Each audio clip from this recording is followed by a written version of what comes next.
After my parents divorced, we went to live with my grandmother, or my mom's mom, as we would say, Mama.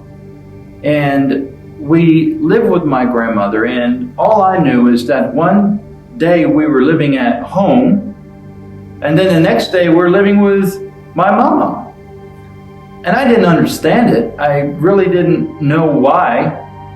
And when you're 6 years old, you don't comprehend everything that takes place around you. You go here with your parents, and that's really all you know. And you're about having fun and playing around. But we went to live with my mama, and we lived with her for about 2 years.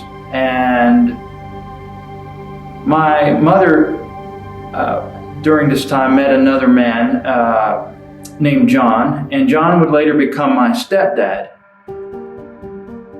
My name's Bobby, and this is my story. I grew up in a small town called Carneys Point, New Jersey. And Carneys Point is a very small town, and where I grew up is known as the village. And in the village, all the houses were identical. Everyone lived in the same neighborhood that was similar to incomes and families. And I played a lot of sports growing up, and John was a big influence with that, particularly in baseball. And growing up in that area of New Jersey, sports is a really big deal. It's incredible the way that I was so wrapped up into sports, and my identity was really into that for a long time. And so from about 1984 to about 1991, that was a big part of my identity. And how I succeeded or failed on the field determined my own self-worth. And if I did really well in soccer and scored a goal, I felt like I was worth something. I was valuable. I was valuable to my team. And in one particular incident in baseball where I didn't do so well, and I was thrown out trying to steal second base, it devastated me. And some of the things that teammates said at the time were very hurtful. And things weren't going so well in my life at that time. I failed 8th grade. I had to go to summer school. And you take an assessment test before you begin summer school. And I had to switch school districts. I had to switch states. And at this time, my dad was pastoring a church in southeast Pennsylvania. And so I went to live with him temporarily while I began summer school. And when she saw my reading and comprehension, she said to my dad, she said, he's testing at a 12th grade, 8-month level. Why is he here? Of course, I knew why I was there. I didn't care. Didn't do my schoolwork.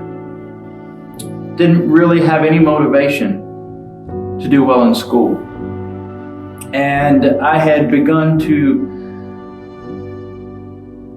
not really feel that there was any hope for me in life. None of my family members had really gone away to college.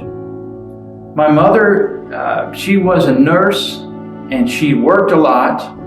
My stepfather, he was the coach of my baseball team. But when I wasn't playing baseball, I was hanging out with friends. And so some of the things that I did as a teenager were partly out of curiosity, but also partly because I was broken inside. When I moved in with my dad and my stepmother, I got a lot of one-on-one time, a lot of support, a lot of affection, a lot of care. That's what I really needed. And things began to turn around. I began to go to church regularly.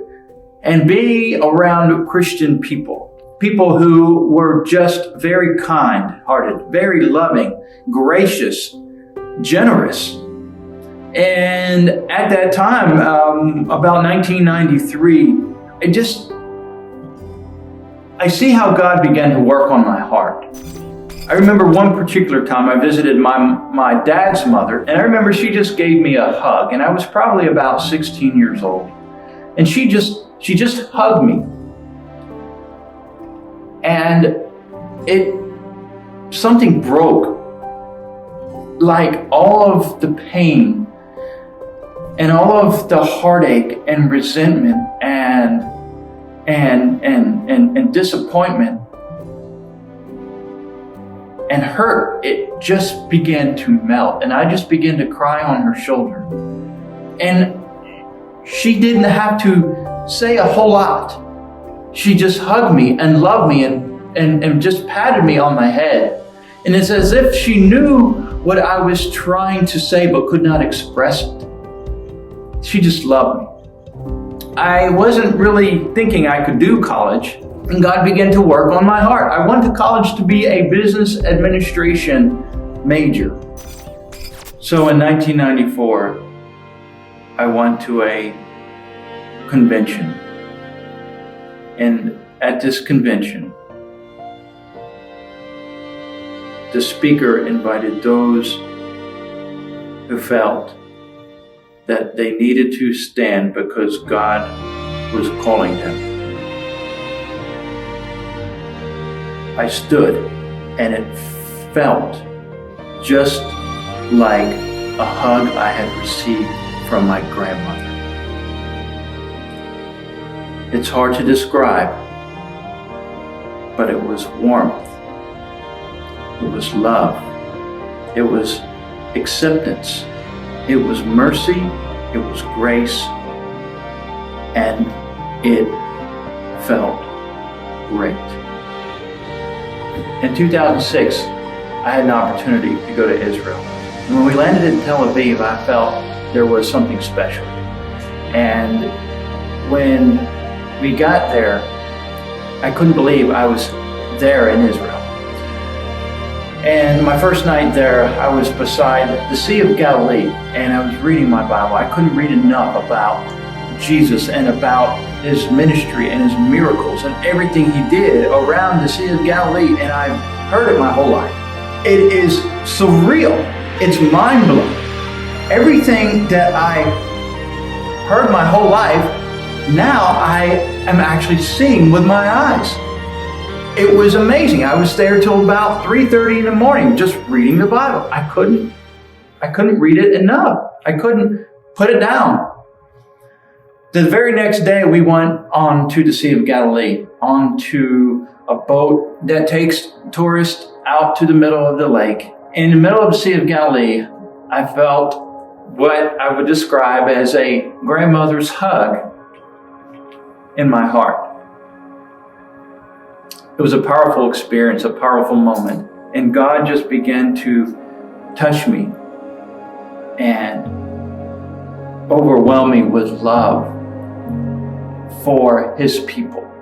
When I got home, I read Romans 11, and I realized that I don't support the root, which is Israel, but rather I have been, grafted in. In other words, Israel is the root. That's the foundation. And I knew God had a purpose for me. The same grandmother whose family ancestors were murdered by Nazis in Vilnius, Lithuania, is the same grandmother that hugged me. And she's the same one that prayed for me. The same one who I believe God has used for my own spiritual journey.